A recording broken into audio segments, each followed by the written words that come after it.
Nurses. What was your scariest moment on the job? I was reading to my patient Rose when she got the call that they'd found her a heart. She started crying because her son Raymond had power of attorney, and he'd already told the doctors he'd refuse any transplant on religious grounds. Rose begged me to help her get to surgery before Raymond arrived. We had maybe 30 minutes before he showed up, and Rose was sobbing that this was her only chance to live, and she was of sound mind, but the court had given Raymond control after her stroke last year, even though her brain was fine. The transplant coordinator came in saying we needed to get her prepped immediately, because the heart was only viable for another 2 hours, and there was another patient waiting if Rose couldn't receive it. Even though I knew I could lose my job, I wasn't going to let my favorite patient die when she wanted to live. I helped the nurses get her into a surgical gown while she kept checking her phone, because Raymond had been texting, asking why the hospital called him. She typed back that it was just routine tests, buying us time. The anesthesiologist came in to start her IV, and Rose begged him to hurry, but he said they needed Raymond's signature on the consent forms. Rose started crying harder, saying she wanted this surgery, she was fully competent, but the anesthesiologist said his hands were tied without power of attorney approval. I ran to the nurse's station and found Rose's doctor, explaining the situation, and she said legally they couldn't operate without Raymond's consent, but she'd try to stall him if he arrived. 20 minutes until Raymond got here and the surgical team was ready, but couldn't proceed.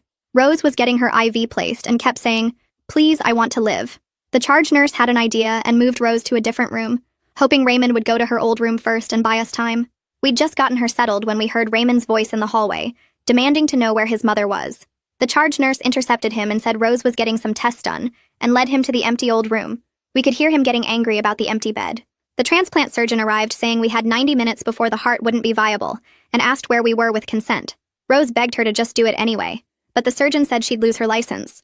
We heard Raymond yelling at the nurse's station that he knew something was happening and if they were hiding his mother, he'd sue everyone. The charge nurse kept trying to calm him down, but he was demanding to see Rose immediately.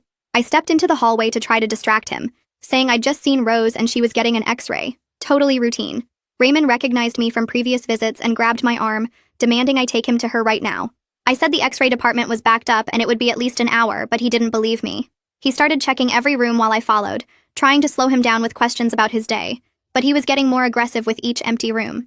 He grabbed a nurse and demanded Rose's room number, but she said she didn't know. He accused us all of conspiring against him and pulled out his phone to call his lawyer.